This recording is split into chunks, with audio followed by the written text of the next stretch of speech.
Only 3 months ago, the Hunter Water Corporation was telling consumers to treat as precious a commodity that was fast drying up. But the message of that ad has made Lynette Honeysett laugh.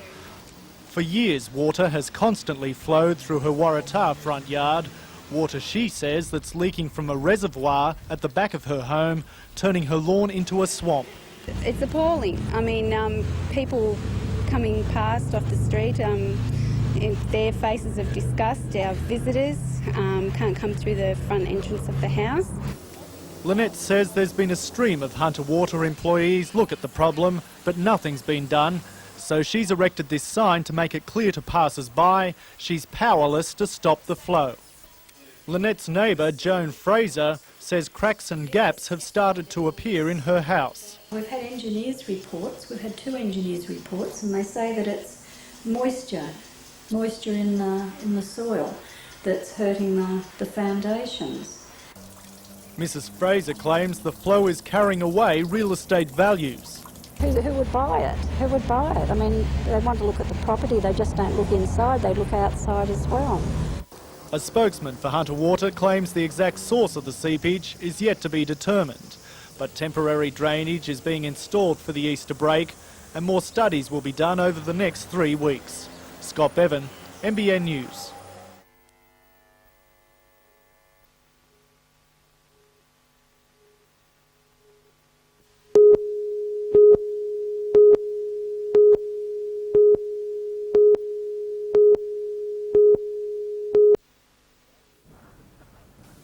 Blustery conditions on the lake gave sailors competing in the Northbridge Senior 14s plenty to think about in the opening rounds of the state championships. 80 skiffs from across the state are competing in the event. Among the contestants, current Australian champion Jamie Roberts of Newcastle, no doubt hoping that his familiarity with home waters and conditions will give him the edge against defending champion Peter Wilson. The contestants are enjoying a mild southerly which should continue for the next 2 races tomorrow and for the 2 the day after that. The finals will be raced at 10:30 on Monday morning.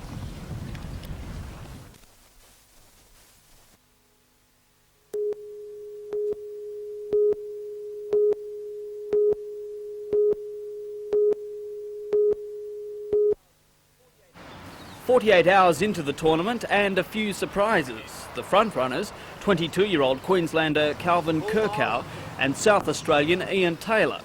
Don't be fooled by the strange action. He romped away to his 3rd straight win. So the word is youth. A few of the favourites have been struggling. John Snell has had better starts. Today he was doing battle with Sam Laguza. And 16 years in the bowling wilderness hasn't done the South Africans much good either. Former Masters champ Cyril Lahana beaten by 15 shots yesterday. He's putting it down as a great experience. I think he'll go home to Africa with a message that, hey guys, we've got a lot of catching up to do.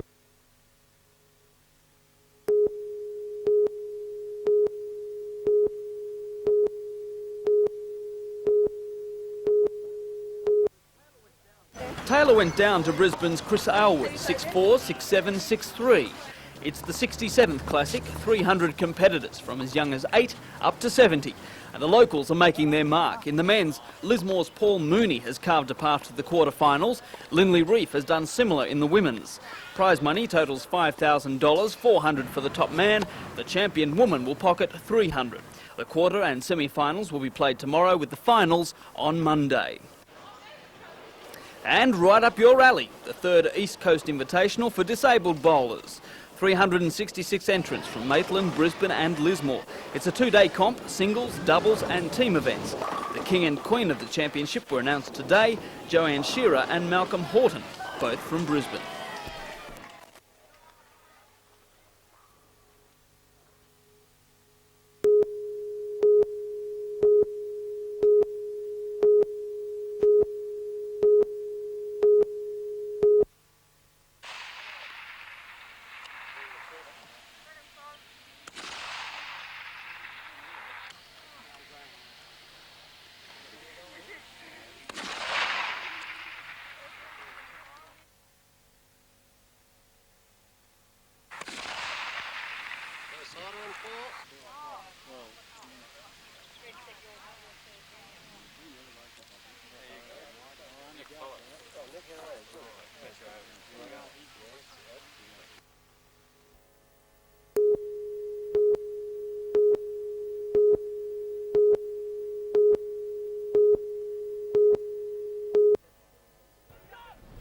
been 17 years since Newcastle hosted these championships, 12 zones battling it out. And the West is looking very strong. Up against the local lads today, have a look at this try. Hunter Valley tackle shy.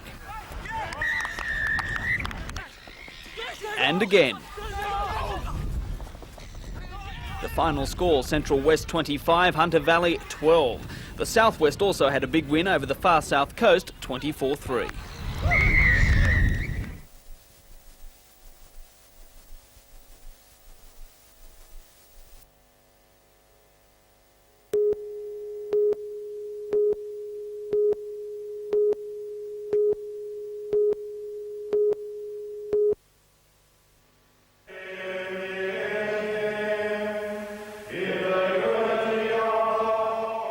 The Paschal candle was lit at a service at the Catholic Cathedral in Armidale last night.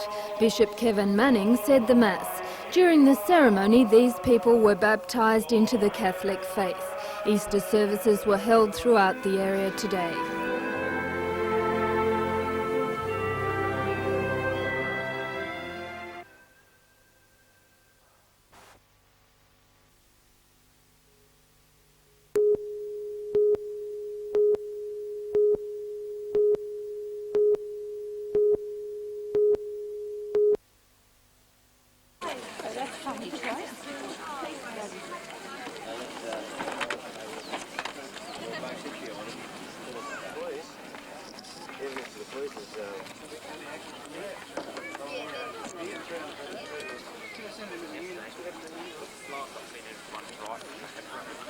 Yeah, well, they got 300. It doesn't really matter whether we saw it or not.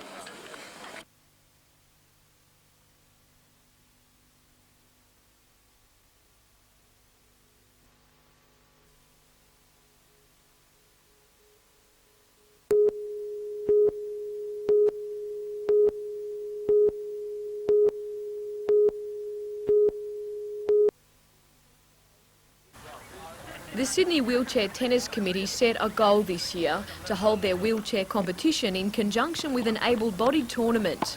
Tamworth was chosen as the venue, and today 8 players took to the court at the Treloar Tennis Centre. Wheelchair tennis is popular overseas, and Australia is up there with the best.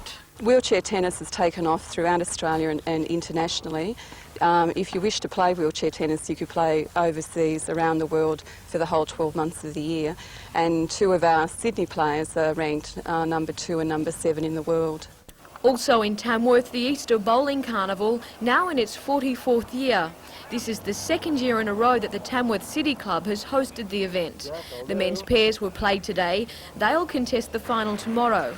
The singles competition has been reduced to 4 players. It too will be decided tomorrow. Brian Harper of Springwood in Queensland will play the greenkeeper from Corindi, Brian Anderson, while Darcy Fowler of Tamworth City will take on Ian Stone of Kempsey Heights.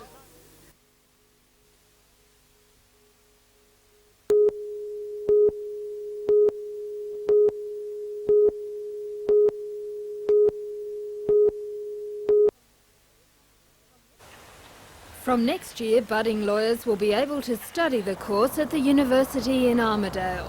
Professor Hayek has just taken up his appointment as head of the department. Centre will offer a range of law degrees. We will offer a Bachelor of Law degree and then combined degrees which are preferable. Emil Hayek was the Professor of Law at Ottawa University from 1969. One of his first tasks at the University of New England will be to establish a law library. He will also invite members of the local legal profession to work as sessional lecturers. Once the building is completed, Armidale's Law Centre will be housed here.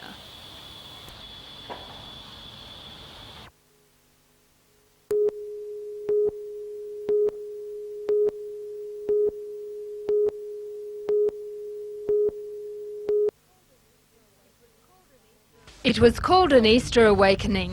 Members of the Church of Christ, Presbyterian, Uniting Church, Salvation Army and Assemblies of God gathered at sunrise celebrating the resurrection of Christ.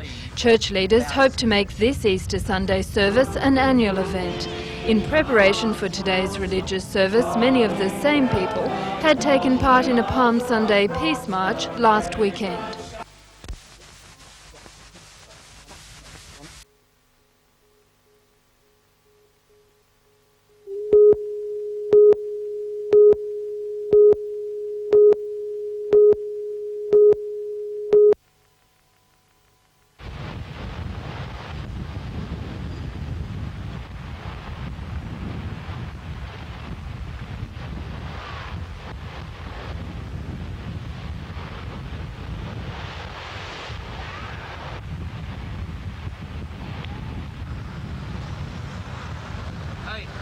racing.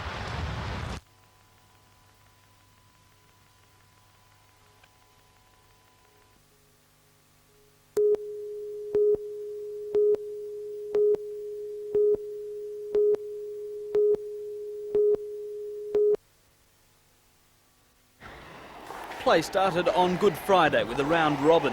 Winners today fought out the finals in 14 divisions from men's and women's open, A through to E grade and veterans. 70 players entered the annual tournament from city and country clubs from across New South Wales and Queensland. Organisers say the standard was extremely high. Standard is very high. Some of the open players have been before. The current champion unfortunately wasn't able to come, but we still have quite a lot of good players.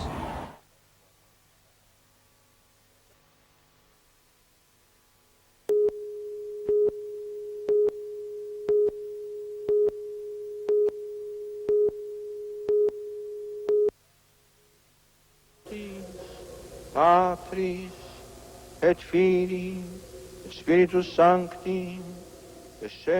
Addressing more than 100,000 people in St Peter's Square and millions more watching on television in more than 50 nations, the Pope touched on many of the world's conflicts and appealed for peace. The Pope has prayed that his Easter wish reach those still fighting in certain regions of Africa, in the middle of Europe and in the Caucasus. The Pontiff, who earlier celebrated an open-air mass in St Peter's Square, says he's confident the Middle East will heed the call for peace.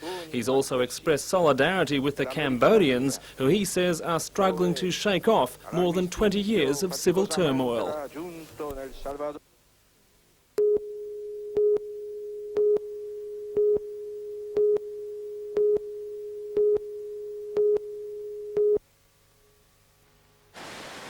The Nimboida River has been the site of the State Canoe Championships this weekend. Today the all-school competition was being held at the Gulang Creek camp. It's understood the 17-year-old girl from Brisbane wasn't a competitor in the championships. According to police, she was trapped by the foot and held underwater for more than 10 minutes after the canoe she was in upturned. Workers at the nearby Nimboida power station were forced to turn off the water flow to aid the rescue effort. She was brought to the surface not breathing, but ambulance officers managed to resuscitate her. She was flown to the Lismore Base Hospital by the Lifesaver Rescue helicopter in a critical condition.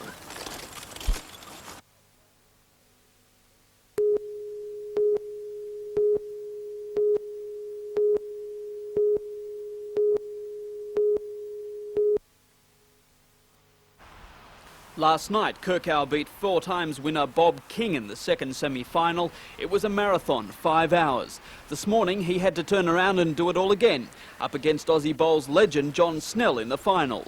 The green was running about 17 seconds, and that suited the young Queenslander's game down to the ground. He went to a 10-shot lead midway through the match. Snell's valiant fight back snuffed out as Kirkau pulled away to win by 15 shots, 31-16 after 34 ends and 4 hours. The former polio sufferer had gone through undefeated. He pocketed $3,000 for his effort.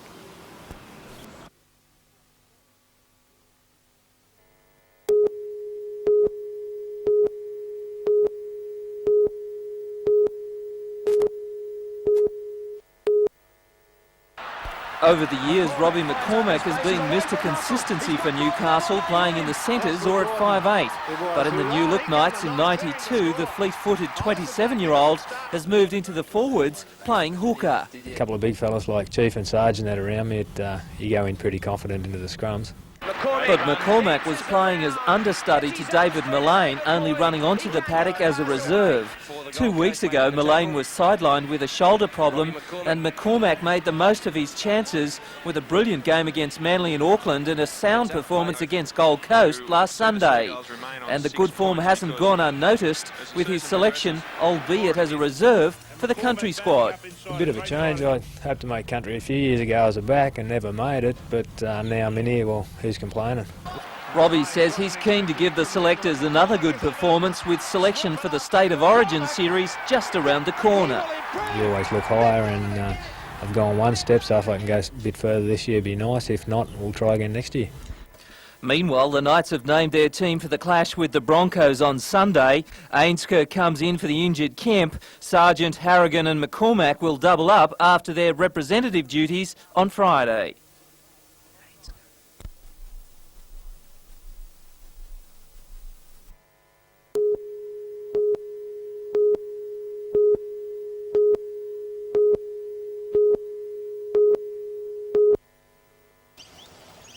This is the breeding ground for the future Greg Normans and Pam Stevensons. For the last 4 days, 224 players have competed under strict tournament conditions for the title. And with kids from all over Australia and the Philippines and New Zealand, in the various age groups, they get a chance to compare themselves with the best in their age group from all around, well, internationally. With 54 holes behind them, Sean Wiggett from Queensland had a 2-shot lead, with WA's Michael Cross hard on his heels. Cross has won the age championship 3 times, and he was keen for victory. The pair played shot for shot, duelling for the lead. In the women's, Samantha Finn from Toukley started the day leading from Sky Furno from Tamworth. Samantha Finn holds the course record, and she was out to prove a point in the Classic. Let's work, Adam, let's work! Finish it off in the corner, come on. Meanwhile, at Newcastle University, it was a case of preaching to the converted, with the Hunter Institute of Sport and the New South Wales Touch Football Association giving a few tips to about 100 young players. The camp will be 4 days of drills on the finer points of the game.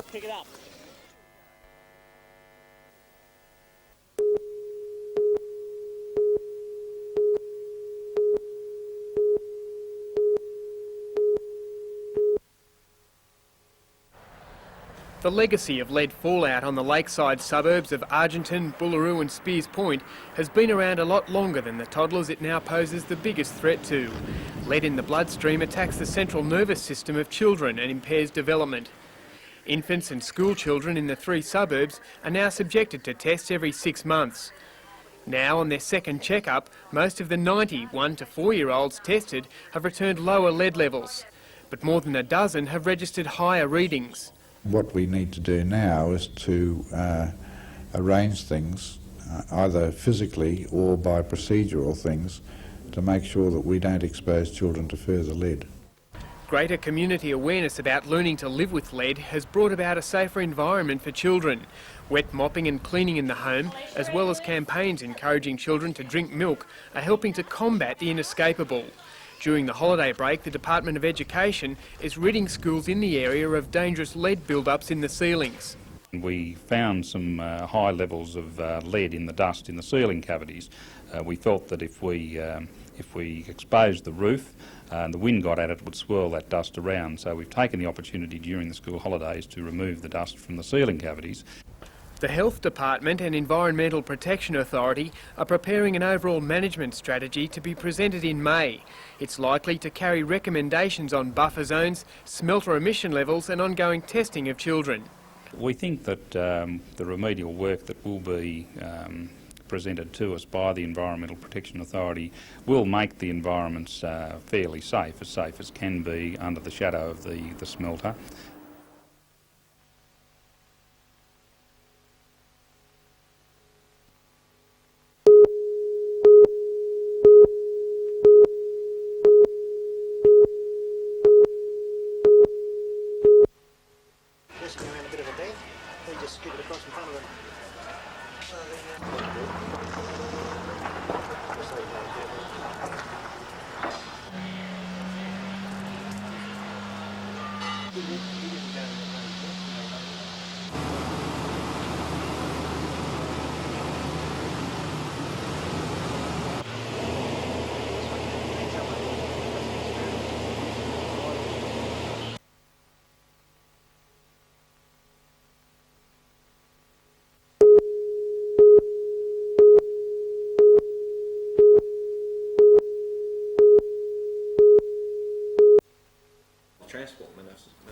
Guninan's executives admit that the Iran opportunity came very much out of the blue.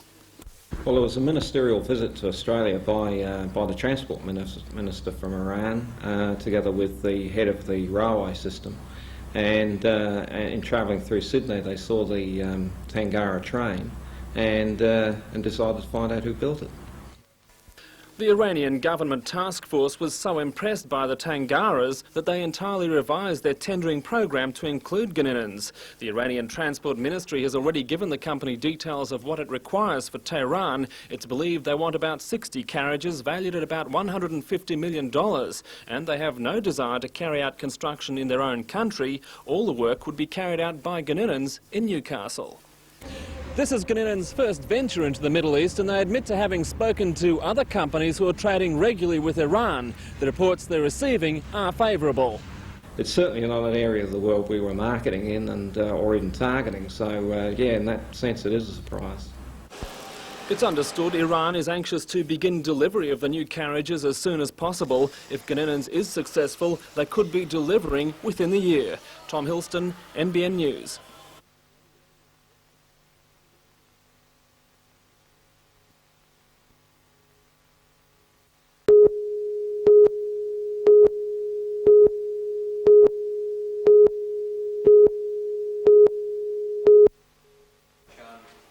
Having closed Wallsend Hospital last September and rationalised health services in the Hunter, one of the minister's first tasks was to try to repair at least some of the damage. The John Hunter Hospital will receive a magnetic resonance imaging machine.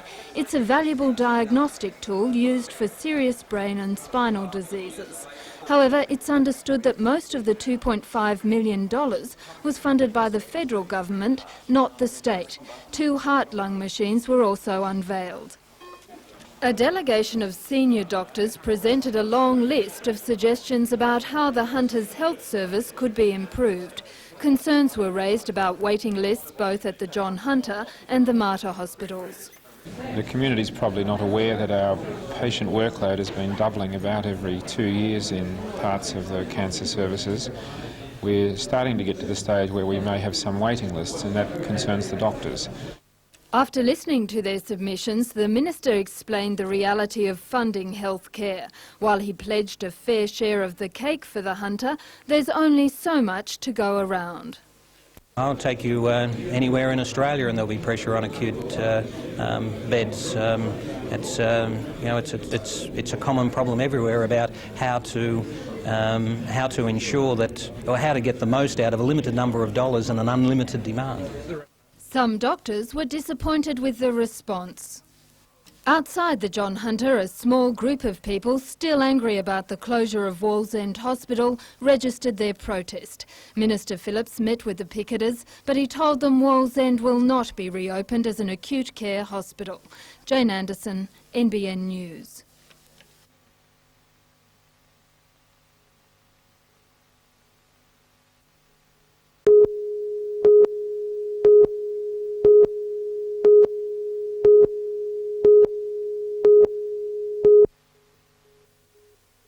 As Bill Grant, the new General Manager, became accustomed to his robes of office, the Council bestowed its highest accolade on another, who the surroundings fitted like a second skin. A packed public gallery was there to see 75-year-old Vic Bell awarded the Freedom of the City. Today, Vic shared his feelings about the award with an admiring crowd of his own.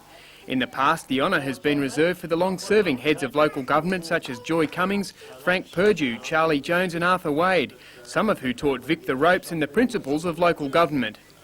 Vic started out on the Labor ticket, but later switched to be an independent, serving as an alderman for 29 years. He was a voice of reason in the council until going down for the count in last year's local government elections. Vic is grateful for the recognition and to the people who helped him achieve it. My mother said to me at one time in my teenage, remember who you are, and that wasn't intended to be that I was anybody special, but I had a responsibility to myself to conduct myself as respectfully as possible and to accept responsibility for any action that I might take.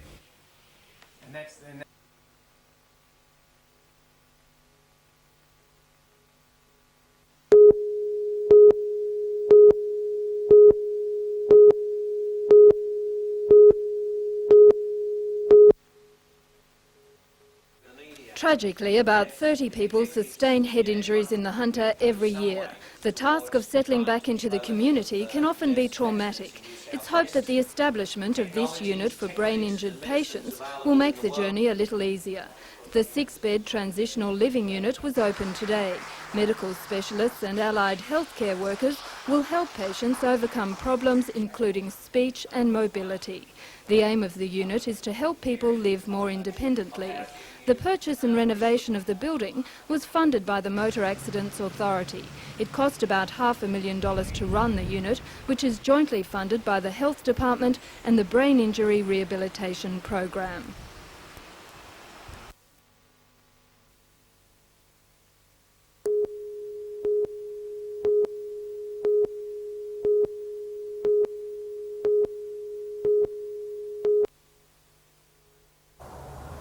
During the last 3 years, there has been a spate of robberies in Armidale, Walker and Tamworth, where the target has been products used by cattle and horse owners. Last night, seed and grain sales in Armidale was broken into for the second time in 12 months. They used a vehicle to force entry through the front door of the premises, and from there on they disabled the alarm.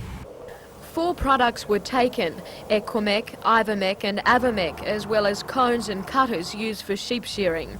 All up, police estimate the haul is worth around $100,000. Police say the thieves may try to sell the products, but warn farmers against purchasing them. If anyone actually buys any of these products, they're actually committing an offence themselves, so they have to be careful of that. But any information at all on this matter would be much appreciated.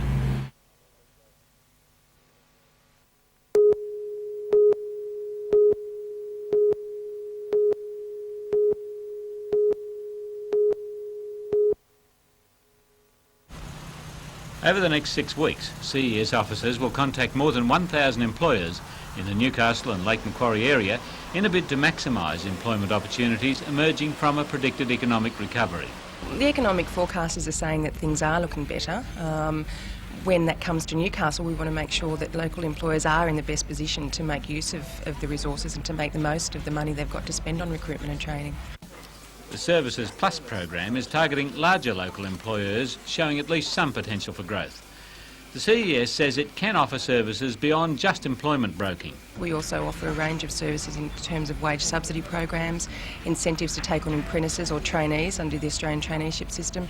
We have a wide range of programs to assist employers who look like they're going to retrench staff to actually prevent that happening. The Services Plus program will continue through to April.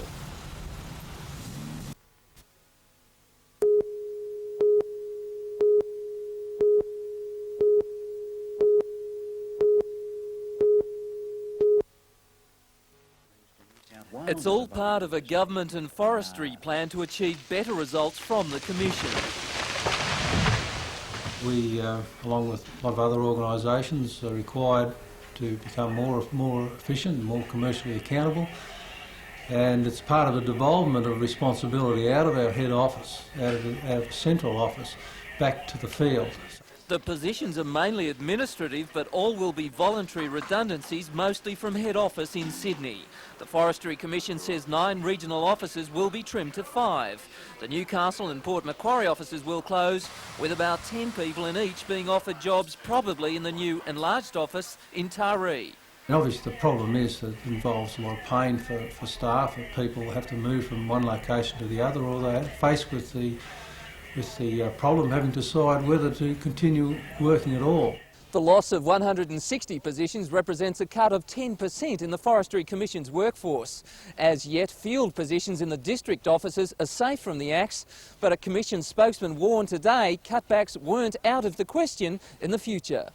It's expected the Newcastle and Port Macquarie offices will be closed by the end of the year. Peter Ryan, NBN News.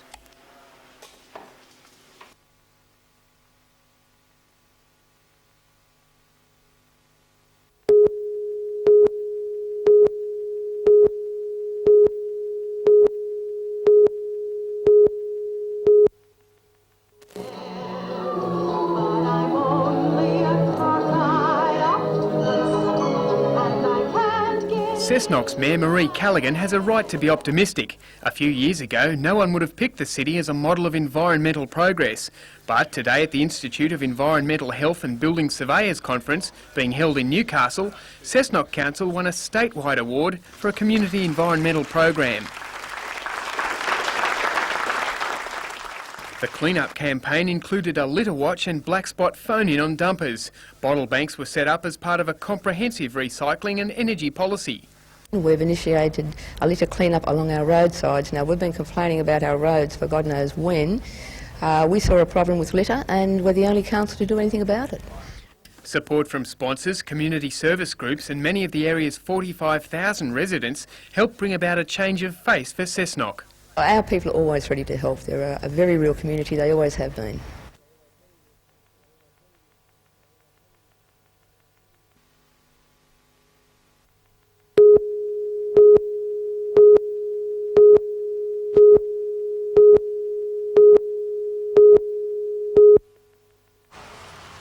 Built in 1912, when brigades were pulled by horses, not horsepower, the Cooks Hill Fire Station has long been maligned by the 80 who work there as hopelessly outdated.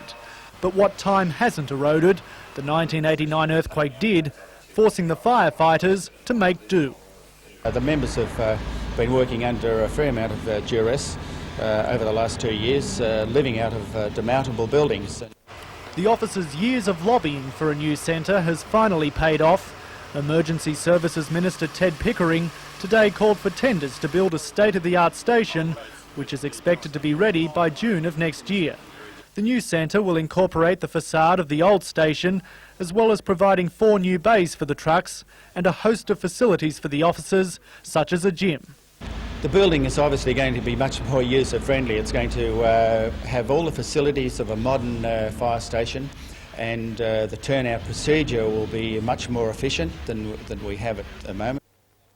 This control room, currently housed in a demountable, will be doubled in size, but the region it will have to service will stretch to the Queensland border, taking in more than 100 stations. But Commander Craig is confident the workforce will cope with the extended area. I don't believe that there'll be any added strain on these firefighters or the controllers. It's just that it'll be a new area.